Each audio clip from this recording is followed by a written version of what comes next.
And we are live. Ayo, it's time to go. Yeah, you know what it is. Get into it. Don't act like you don't already know the name. Let's go. Mother and son making sense out of nonsense. Plus more. What? You heard me. Mother and son making sense out of nonsense. Plus more. What? I said you heard me. Mother and son making sense out of nonsense. Plus more. What? I said you heard me. Mother and son making sense out of nonsense. Plus more. Now it's on.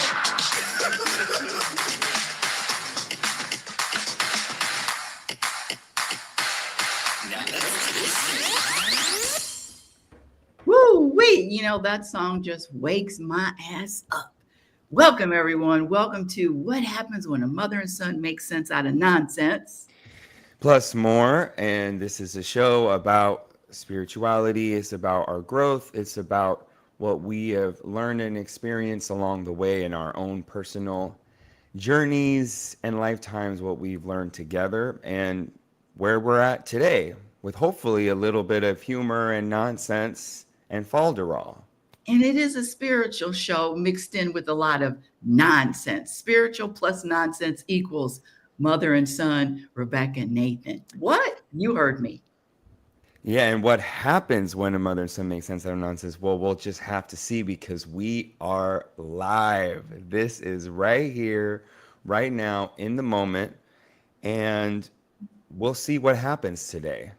And before we go any further, I want to shout out to my sponsor, Boss Water. I'm waiting for them to call me. I mean, I've been waiting for a couple of months now. I will keep waiting. Boss Water, the wetter, better water. And we all know wetter is better. Boss Water. Wetter is better, and we came up with that little ditty ourselves, by the way, The for Boss Boss Water. Water. Yes. And also like and subscribe, like and subscribe. We have right now, Nathan, we have no one watching, which is great. So we're not on Noon Vibes, right? Is that still a Yeah, we're not on Noon Vibes. Yes, your mother's still in the doghouse. Your mother's still on restriction. She's got to start answering questions. But today I did get a question from Noon Vibe. And so let's see what happens by next week. So it's just live on YouTube. live on YouTube? All right. So, well, we usually do a word of the day, word of the week. So I will go ahead and get started here. This word is not a word I use, but it's a word I would like to start using, and it is sonorous. Sonorous, Sonorous. And it is, definition is having a sound that is deep, loud, and pleasant, imposingly deep and full, especially in voice or speech, using impressive language. So some synonyms are booming, deep toned, rich, full bodied, and a sentence is the sonorous voice of the speaker echoed through the hall, commanding attention and filling the space with a sense of gravity. Sonorous. Sonorous. So that means the tone of someone's voice. Well, the tone of someone's voice, but it also can mean using impressive language too. So not just the tone, but the richness of their words. Oh, sonorous. When you said sonorous, it sounded like an animal. Sonorous Boris, hippopotamus oris. Yes, sonorous, which almost put me to sleep. Snorus. Get it? No, I don't. But I Well, do. maybe you should go back to bed then. Listen, this one here is a little spicy. I can feel him already. He's got I'm ready. No, I'm ready for you today. oh, good. Well, I'm going to take off my boxing gloves because Oh, thank goodness. I don't box no more. But let me tell you my word of the day without a long introduction. My word of the day is procrastination. Now, it is a word that has been, I believe, given a bad rap. It is a judgment. It is a self-criticizing word. At least that's the program.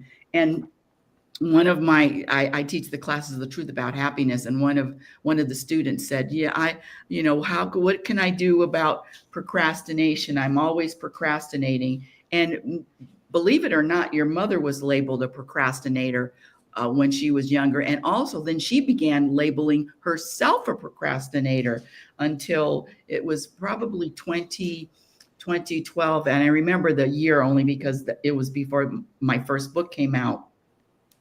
And the procrastinator, and then my friend at the time, she was actually teaching me, and she says, Rebecca, you're not procrastinating, you're just not inspired. It's just not time to do it. And so I wanted to use the word procrastination because the word out on the street is words have power. No, words are neutral. All words are neutral until you're programmed to give them a meaning, to give them power. So this procrastination, I say I'm not. I call me a procrastinator. I'm not going to be insulted. I'm not going to take that as a criticism. Yeah, I'm just not inspired yet. So I wanted to start with this procrastination, and can we make procrastination great again?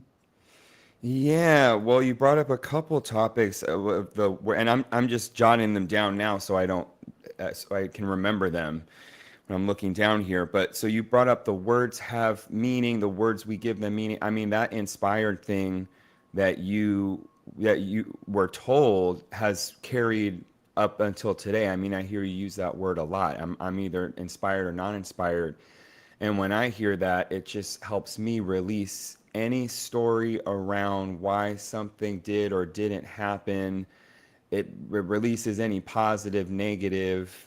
It, to me, inspired doesn't even feel positive. It just feels neutral. It feels like the the flower was inspired to open up when the environment Yes. called for it. So yeah, so that, and you've been using that word a long time, and I use that word too sometimes a lot to help me just take away the stories. And then the procrastination, I mean, I can totally identify with that because I consider myself a procrastinator too, and sometimes a proud procrastinator. The only thing with me with the procrastination is I don't like feeling, anxious or tense, or as far as drama goes, I think there's some tie into my affinity for drama with when I'm putting things off till the last minute.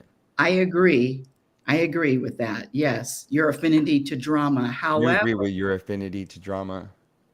excuse me. Never mind. Well, let me just go back to procrastination and say the definition: the act of unnecessarily postponing decisions or actions. For example, a person is procrastinating when they delay work on assignment until right before its deadline for no reason, even though they know it would be better or easier for them to start earlier.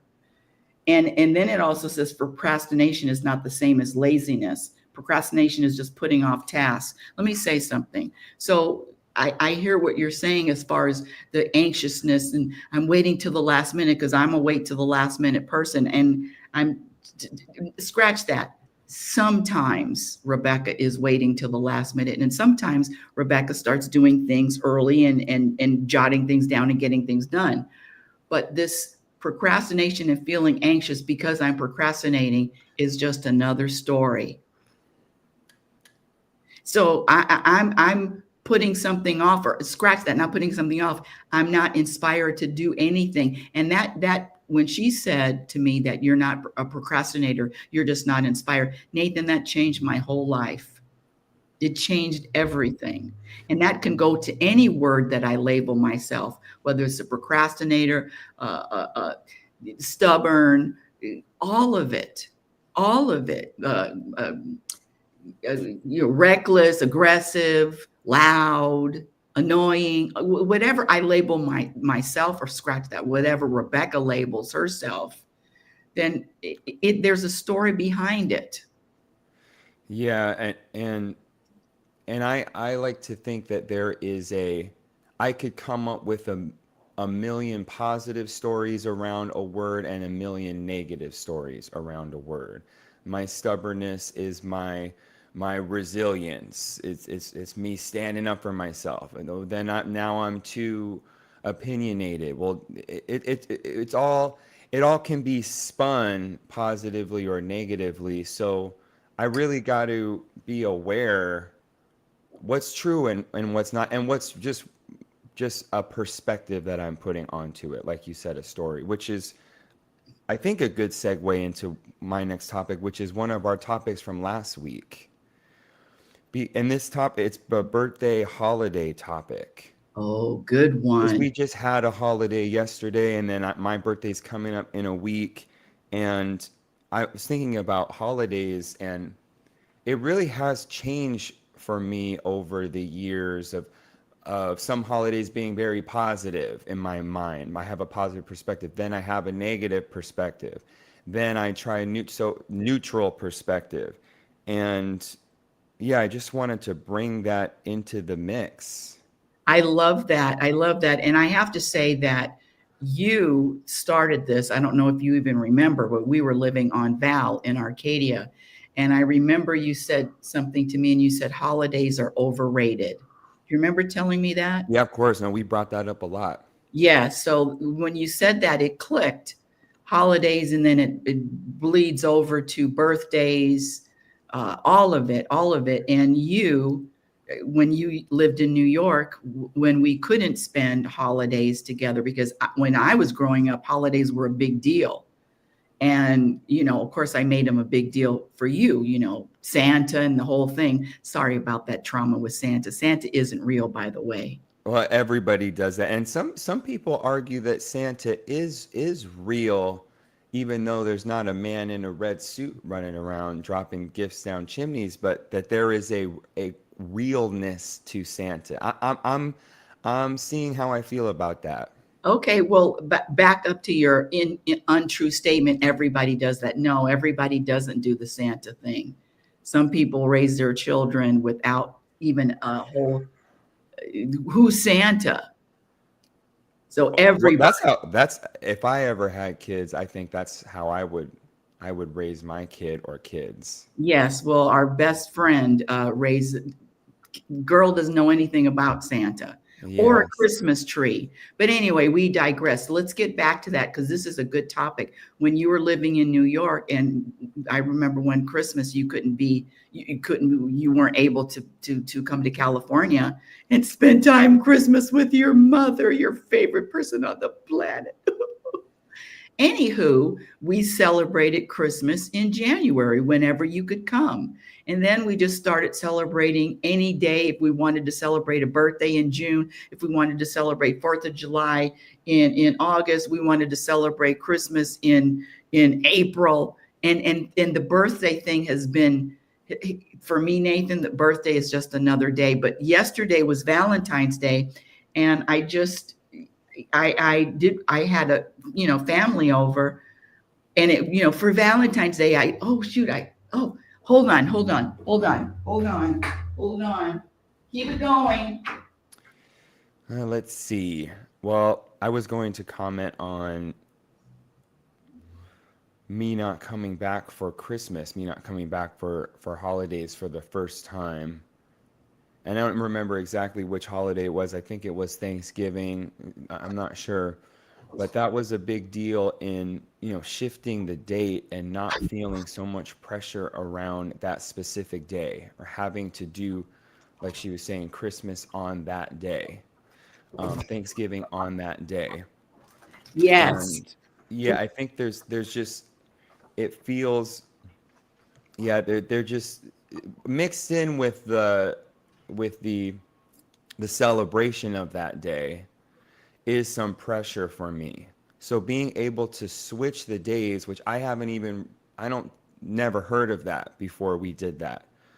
Anyone switching the days. Well, let's celebrate Christmas if 5 days later. Let's celebrate Christmas in January. So that was just another big perspective shift, like you were talking about being inspired. Yes, and I wanted to. I actually wanted to get my balloons here anyway, so I got all my balloons from the 99-cent store. But there is an energy behind the holiday and the celebrating, and the energy, like you're talking about, of an obligation, no obligation. And you really, when you lived in New York, you really assisted me in letting go of those holiday obligations, and that includes any day from birthday to Valentine's Day, because your mother was programmed to the max with those holidays. So thank you for that. Yeah, and not to rope everybody else in, but I think that's a pretty common program, the holidays, and we have all of these, every store, not every store, but lots of stores are filled with themes, and then it's just inundated with all of these expectations around this day.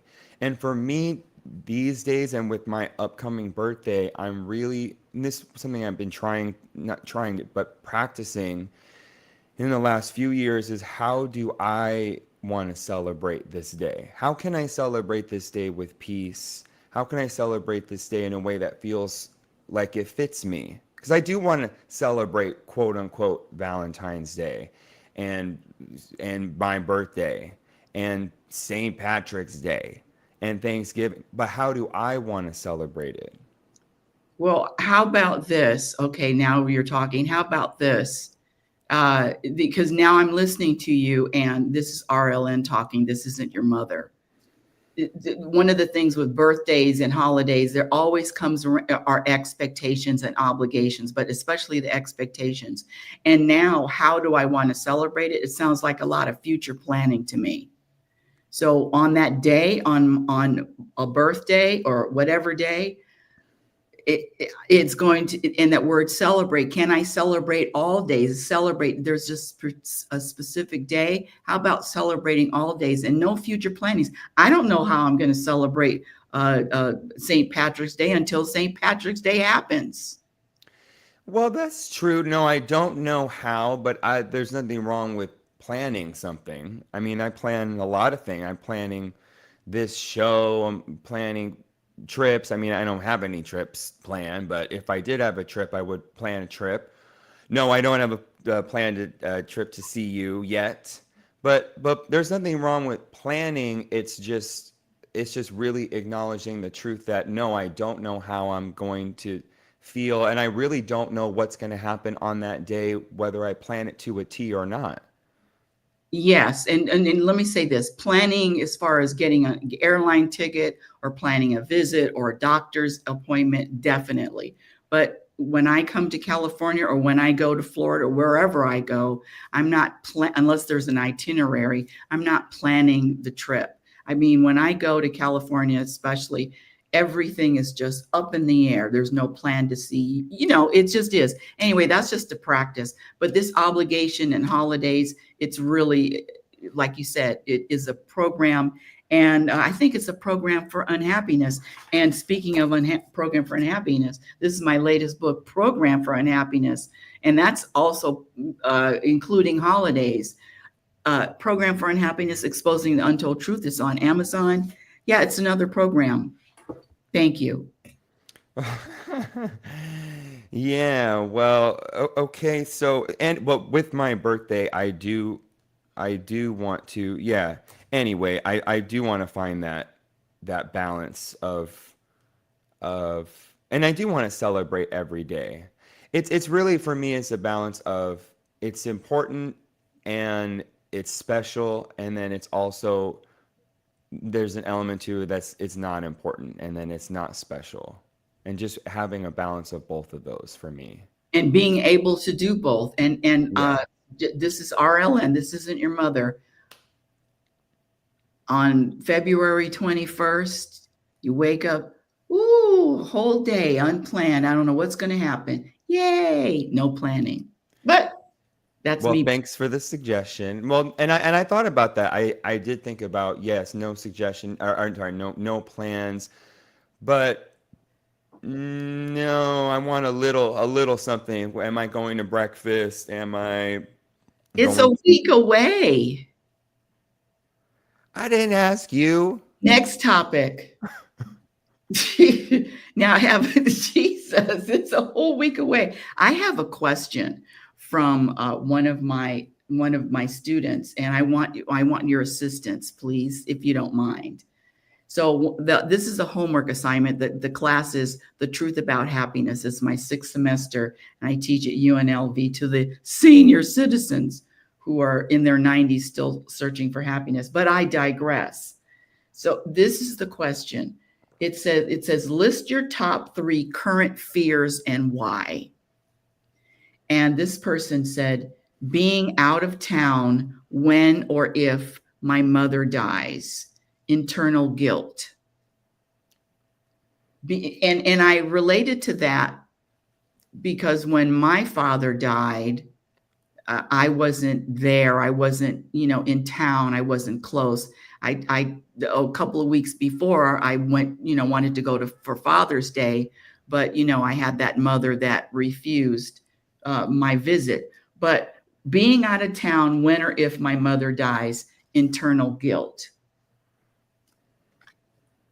What is your inspired answer? For me?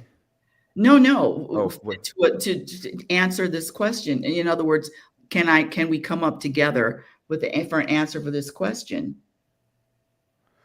Come up together with the 3 biggest fears. What? No. In other words, they asked this question. What is her fear being out of town when or if my mother dies? How can you, or scratch that? What is your inspired answer to that? And then I'll give you my inspired answer. And what this whole thing about internal guilt. What is your answer that is going to bring you the most peace? That's gonna bring me the most peace. If I was afraid of internal guilt. Yes. Yeah. That's a good question. Well, because I am afraid of being stuck with that feeling of guilt. So I do see myself going through life. Okay, how can I say something, do something in a way that I am going to avoid feeling that feeling. Guilt free. Yeah. And hmm, I think I think how do afraid of being internal. I think that I can't control that energy, that energetic feeling. I know we have the word guilt, but that feeling, like you told me in this show, the feelings, they're gonna come, they're gonna go, they're gonna change. I don't know how I'm gonna feel. I don't know if I'm gonna feel guilty, feel that feeling 10 minutes from now, or 10 days from now, or how long it's gonna last. So I think having when that feeling comes for me, having some awareness around it, and then what do I do? I mean, I would talk it through. If I started feeling that guilt thing and I felt like I couldn't get out of it, I would do a show like this, or I would talk to you or someone and say, "Hey, I have awareness. I want some peace around this, and yeah, just I want more awareness around it." I love that. Yes. Okay. And so my response is number one, guilt is a program. It's a programmed belief. It's a program. And however, when I say programmed, no one was born feeling or knowing how to feel guilty.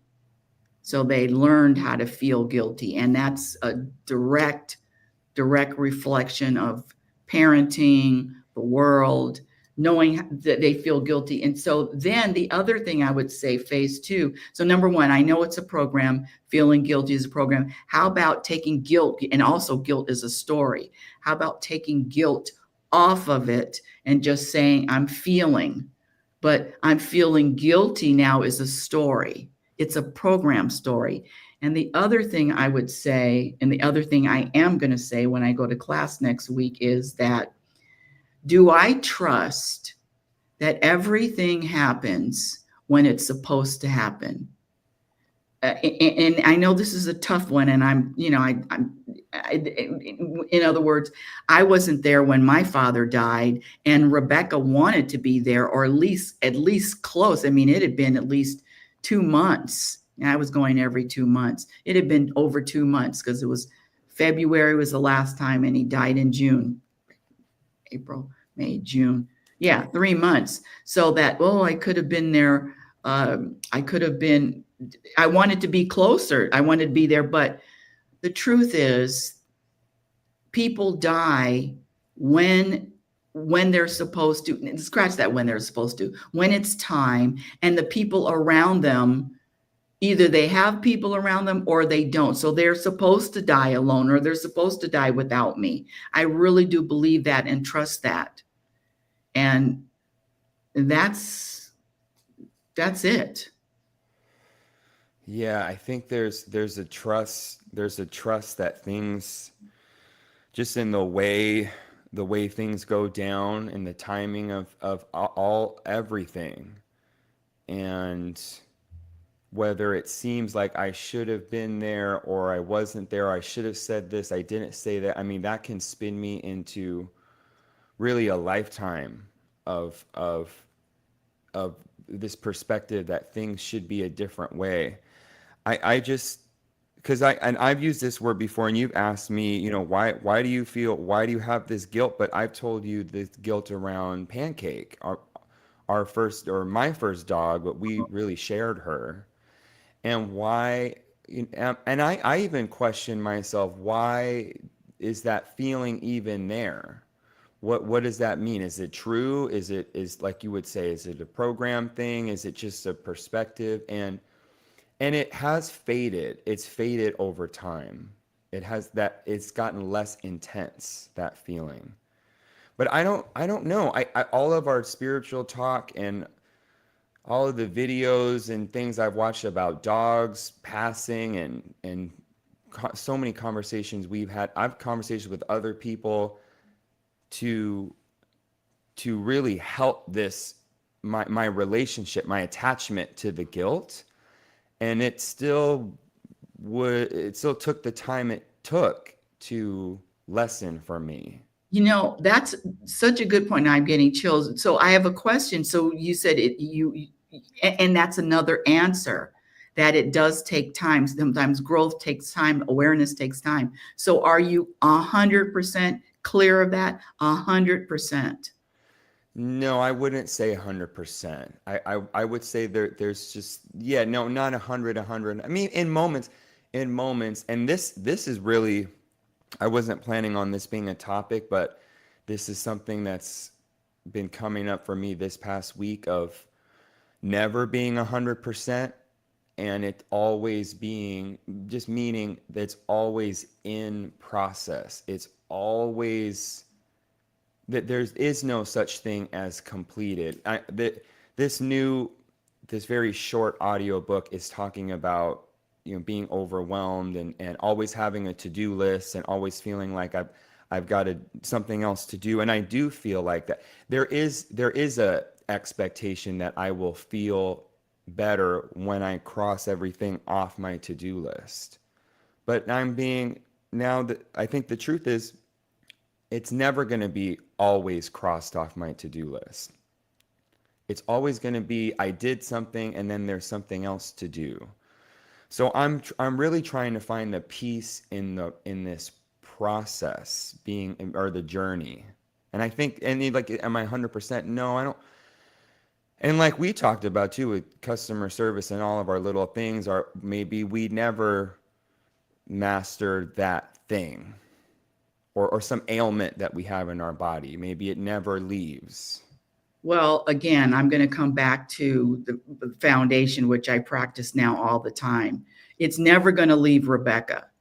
It's never going to leave the person. It's never going to leave the human. But when I practice living and focusing on who I really am, which is presence, and awareness and the all there is, when I really practice on what entity am I identifying with, all of that shit, all of the stories about mother, father, pancake, all of them are bullshit. It's all the human. Rebecca wants to hold on to every story for dear life. It's the stories give Rebecca life. And so where am I? Am I identifying with Rebecca? Then I'm going to have a lot of discontent. I'm going to have a lot of work. I'm going to have a lot to do. But am I identifying with all presence? And all presence is at peace at all times. Yeah, well, I love that. I mean, that just reminds me to, and that really is, if I, when I talk about spirituality, what that means for me is coming back to that, coming back to what you just said, coming back to it again, coming back to it in many different ways. Sometimes it's meditating, sometimes it's having a conversation like this, sometimes it's just using the word, or sometimes it's laughing. It's laughing. There's some times where it's so ridiculous, or Nathan's so irritated, or there's an outburst, or I have some irritable outburst over something, and it's so laughable because it's like, wow, that's a real. It's just a reminder. It's a reminder of the human, that human thing that just is emotional, and it has all these really erratic thoughts and all these storylines and drama. Yeah. And so why would I want to identify with that? Well, I don't know if I would want to. I think it's a part of what's going on here, what It we're doing here. well, I'm going to say for me, yeah, well, now it's less and less Rebecca, less and less Rebecca. Rebecca, you could sit down in the corner. Rebecca has so many, when I say problems and preferences and, and, and likes, and this moment isn't the way it's supposed to be. That's all Rebecca. So, Rebecca, good luck finding a friend. And Rebecca, good luck continuing on, because you're on life support, honey. Nothing wrong with Rebecca, but she's on life support, especially for my guidance and especially for uh, my contentment. Rebecca's on life support. Let's go. Let's talk. Let's change topics. And I want to ask you a question. Yes. There was a time when we, these iPhones, and this is a couple years ago, and we would be on the phone, and then I would press FaceTime, and then Nathan would get annoyed, angry, irritated. Why is she, no, all of that with the FaceTime. And then there came a time where then it kind of started softening a little bit. I'm going to use your word, softening. And then now when I press FaceTime, not that you're overjoyed, you're not overjoyed, but you're softer and you're more accepting. And I just want to let you know that I notice it. And then you just, okay, then you just surrender. That's what it is. You surrender to the FaceTime. But I'm going to throw this in too, because there was times when you would call, and when you want to FaceTime, oh, can we FaceTime? Oh yeah, let's go. But so I just want to throw that out. You've softened. I've noticed. I appreciate it, and thank ye. Well, yes. Thanks for noticing. I have softened around it, and I think it's I mean, we talk about how we're different. We're our different styles, our different whatever ways we do things are different. And I don't get FaceTimes. I don't do spontaneous FaceTimes. It's like someone coming over to my apartment, like a neighbor knocking on my door and saying, "Hey, you want to hang out?" Say, It's "Well, not really." not the same. It's just I Well, want to see and your then face. what? I said, I just want to see your face. It's not the Well, you same. have a lot of pictures of my face, and you know what my face looks like. Well, anyway, but no, you want to see my face? Yes, and FaceTime is different than a phone call. I think it's like we do this show. It's fun to see our faces. It's just a little bit more personal, intimate. Okay, now I'm looking at the screen instead of just having it to my ear. So, you do the surprise. We talk about never planning. So there's maybe we plan a couple FaceTimes, but for the most part, it's a in the moment. So Yes. that's a little startling for me, and that's nothing personal to you. It's just no one FaceTimes me out of nowhere. Well, without an appointment or without a planning or Yes, that's right. no, yeah, well, no, I'm your mother, and that's too bad for you. And so when I'm inspired to do FaceTime, but I have to say it's amusing because even now with your softness, it's oh brother. But then you do click the FaceTime. Yes. Well, there. I think for me, it's a softening around you doing you, you being you, and me doing me and being me. And thank you. I just want to say thank you for softening around that because Yes. your mother's gonna be your mother, baby. I know that's right. Okay, do you have another topic? Yeah, I'm trying to read this. Counting, continuing skills. Oh, yeah, this is my topic. So I had an inspiration. Actually, it was given to me yesterday. Suggested to me that I combine humor with meditation. I mean, as far as videos, humor with talking about breath work and one take a deep inhale like you've just walked into a bakery and Listen, humor is always a good ingredient. I don't care what you're doing. Add humor, add more humor. Can you ever add in too much humor? No, yes, you can. no, you can't. And we need to remove some humor from this show. Well, you're doing it quite well. Yeah, I've been really working on it. I've noticed.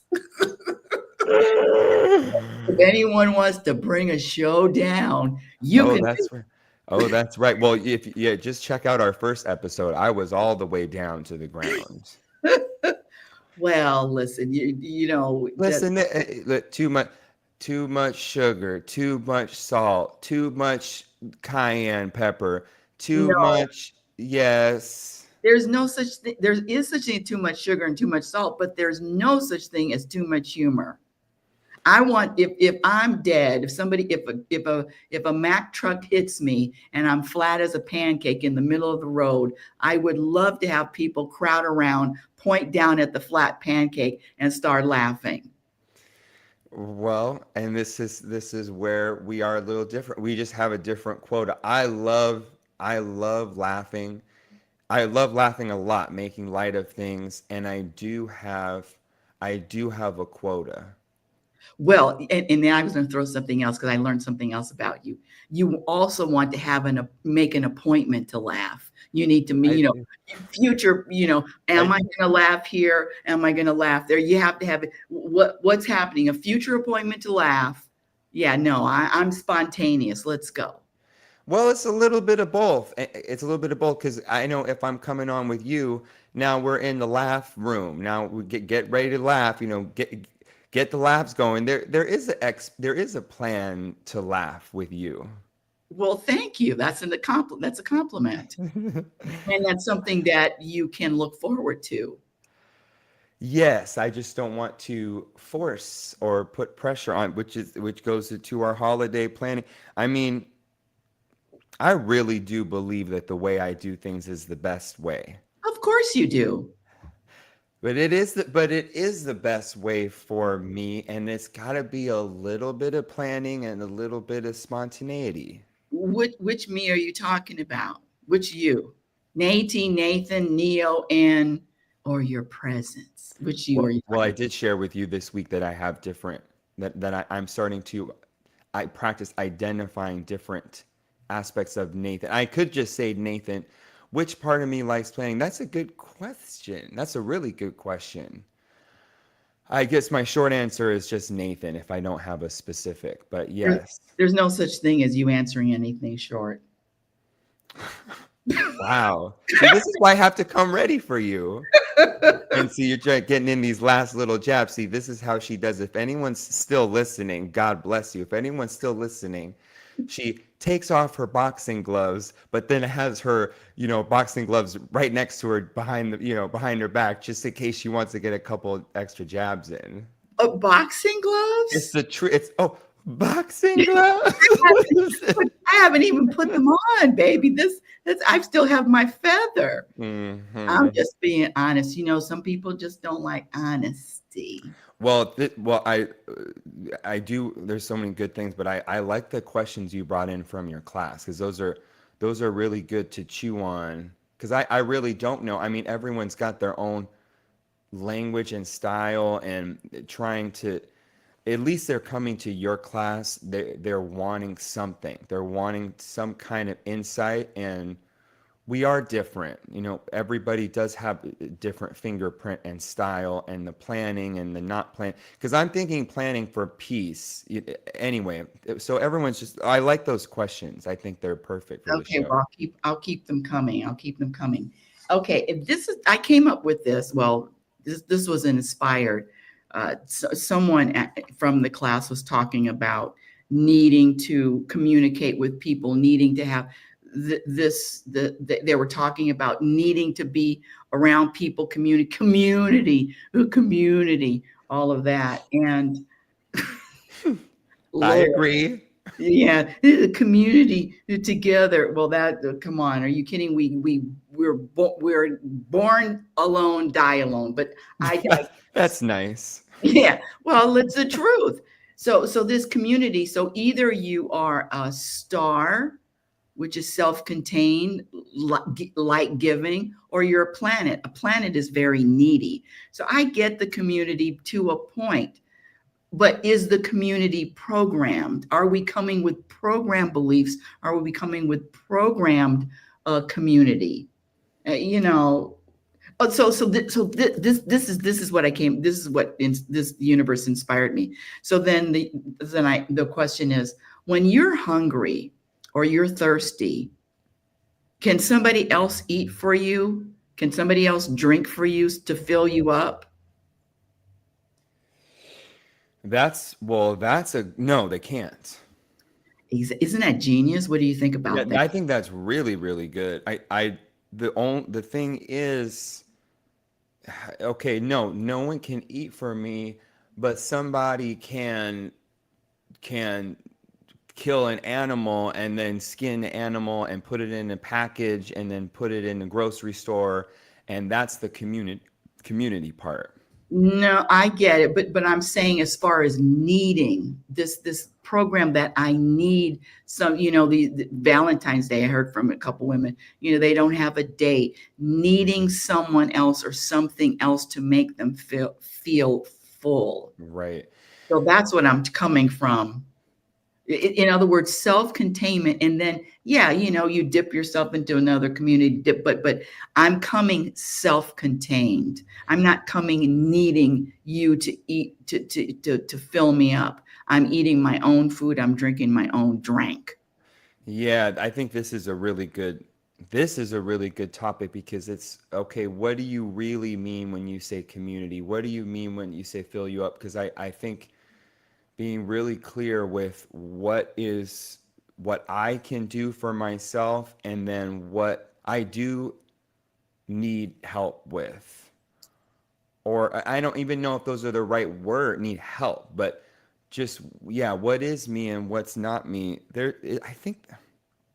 I think this is in the Matrix too, where Morpheus says, I can only show you the door, but you have to walk through it. Mm, I think that's what we're talking about. Morpheus can show you the door, he can unlock it, he can give him a roadmap to where it is, but no one can walk through the door other than Neo. I think that's what we're talking about. Yes, but backing up, and I'm going to stress it. I don't know if you like it or not. I'm stressing this program people. Program people in a community are going to act in a programmed way. So when I say community, I'm talking about people that either are aware of their programs and are able to behave in a way, are scratch that, are aware to transcend the programs. Because if you're programmed, it's just going to be it's what's the word, automatic, what you do, how you behave. Oh, you didn't call me today. Oh, you didn't, we're supposed to have a community meeting, and the programming, I'm telling, for me, is kryptonite. It's not kryptonite, is a virus. So there are not a lot of people that are not programmed, or that are aware of their programming. So that's Yeah, why I don't do community. That's why I don't do community. yeah. Well, when I hear program, I just think stuck to a certain perspective, or stuck to a certain set of perspectives. And I think for me, when I don't feel programmed, I'm either aware of another perspective, or I'm at least willing to be aware of something that I don't know yet. I just learned something yesterday about photos that I didn't even know this existed, but have you heard of sacred geometry, or this theme, nature, this all the plants are shaped, not all the plants, but things are shaped in a certain way. No, Yeah, yeah, yeah, yes, that yeah. spiral. With and supposedly, God is a frequency, and they're all everything comes together in a geometric shape. Yeah. Yes. If Yes. you called your mother, you would have known that. Yes, I would have told you about it. But keep going. Well, I'll just add it to the list of reasons to call. That'll be helpful to remember the next time you FaceTime me. I love you so much. I do. I do. I love you, and I love our back and forth. Is it time to? This time, well, I just want to wrap with that, and then just because I learned this thing about the spiral, and Hi, little girls. learned this thing about the spiral, and apparently with photos, it the eye has a way of looking to a certain spot at the photo. It can be in the middle of the photo, but it can also be off to the side, and it does a spiral thing. It's just this sort of natural, pleasing to the eye thing about photography. And I'm looking at it, and I'm looking at my pictures like I'm adjusting it with this spiral thing in mind, and it really feels right. And I had no idea. So, I mean, I'm just saying all this to say that there are things that I just haven't learned yet, or I haven't been informed yet. I just am ignorant to. And saying program is just having some kind of certainty that I know everything there is to know, and not being programmed is being open to, well, what are things that I don't know yet? Just having a little flexibility and openness. I love that. And in the beginning of Doctor Strange, and also in the beginning of my book, Program for Unhappiness, forget everything that you think you know. Forget everything that you think you know. No less, not more, no less. So when are you going to start knowing less? Never. And with that, let's end the show. All What a right. great show. Yeah. Great show. All right, let's go. Thanks for watching, whoever's still watching and listening. Yes. Have a conscious week, everyone. See you next time. 9:15 live. Like and subscribe. Like and subscribe. Live at Pacific Hey, Standard. yo, it's time to go. Oh, Yeah. You know what it is. Get into it. Don't act like you don't already know the name. Let's go. Mother and son making sense out of nonsense. Plus some more. What? You heard me. Mother and son making sense out of nonsense. Plus more. What? I said you heard me. Mother and son making sense out of nonsense. Plus more. What? I said you heard me. Mother and son making sense out of nonsense. Plus more. Now it's over.